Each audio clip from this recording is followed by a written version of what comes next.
आपका मेरे YouTube channel education for everyone में स्वागत है। मैंने आपको इसके पहले वाले वीडियो में बताया था कि कोठारी आयोग कैसे एक व्यापक आयोग है राष्ट्रीय शिक्षा आयोग के बारे में। अब उसके आगे मैं बताऊंगी कि कोठारी आयोग की नियुक्ति का कारण क्या था। तो फर्स्ट में आप देखेंगे कि शिक्षा प्रणाली के देश के सर्वमुखी विकास की योग्य बनाया ताकि वह उद्गम विवरण और सामाजिक न्याय के क्षेत्र में सभी भूमिका निभा सके। सेकेंड, समुचित शिक्षा प्रणाली की विस्तृत जांच और सुधार के सुझाव। थर्ड, राष्ट्रीय शिक्षा को लेकर व्याप्त असंतोष कारण और निवारण के आयोग पर विचार। फोर्थ, शिक्षा को सुनियोजित कर उसे राष्ट्रीय भारतीय आधार प्रदान करना। 5, घोषित लक्ष्यों की प्राप्ति के लिए शिक्षा प्रणाली को अधिक गतिमान बनाना। 6, शिक्षा देश की आर्थिक व सामाजिक उन्नति का आधार है, अतः इसमें परिवर्तन करना। 7, शिक्षा प्रणाली के कोठारी कमीशन में शिक्षकों के वेतन पर भी अधिक बल दिया गया। हम देखेंगे कोठारी आयोग की विशेषताएं। कोठारी आयोग 1964-66 की विशेषताएं क्या थी? तो संपूर्ण विश्व शिक्षा की व्यापक समीक्षा की कोठारी आयोग ने, और आयोग का दृढ़ विश्वास राष्ट्रीय विकास के लिए शिक्षा का सबसे शक्तिशाली साधन है। शीर्षक एजुकेशन एंड नेशन डेवलपमेंट एकरूपता का प्रतीक है।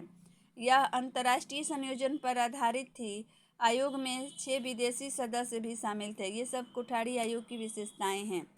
और कोठारी आयोग ने शिक्षा को जीवन का सत प्रतिक्रिया माना है तथा नवीन उद्देश्यों की स्थापना पर बल दिया है। शिक्षा के क्षेत्र में कोठारी आयोग का बहुत ही महत्वपूर्ण योगदान है। इसके माध्यम से भारतीय शिक्षा प्रणाली को और अधिक मजबूत और प्रभावी बनाया। इसीलिए राष्ट्रीय शिक्षा आयोग को हमारे देश की शिक्षा व्यवस्था के लिए एक वरदान माना जाता है।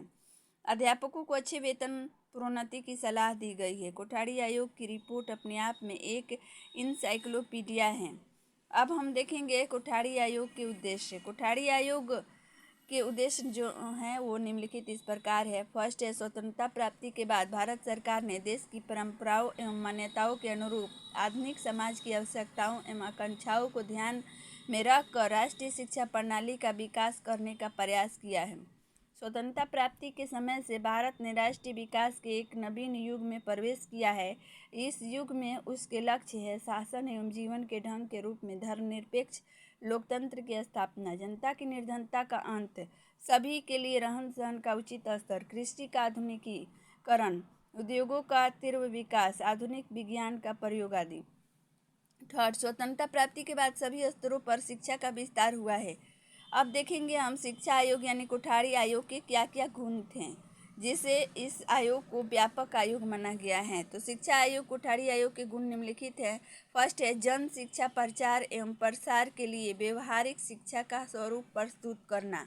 सेकेंड, वैज्ञानिक प्रयोगों एवं अनुसंधानों को शिक्षा के क्षेत्र में ना। और थर्ड है, शिक्षा पर और अधिक धन व्यय करने की सिफारिशें। फोर्थ है, सभी छात्रों को प्रजातांत्रिक समानता के अवसर प्रदान करने के लिए आवश्यक सहायता प्रदान करना। फिफ्थ है, माध्यमिक शिक्षा को पूर्ण व्यवसायोन्मुखी बनाकर उच्च शिक्षा की गुणवत्ता में वृद्धि करना। सेवेंथ है, संवैधानिक शिक्षा लक्ष्यों की पूर्ति हेतु ठोस कदम उठाना।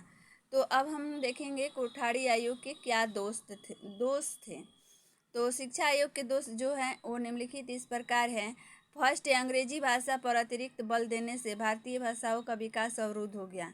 और सेकेंड है, शिक्षा आयोग के प्रयासों के फलस्वरूप बेसिक शिक्षा का स्वरूप समाप्त हो गया।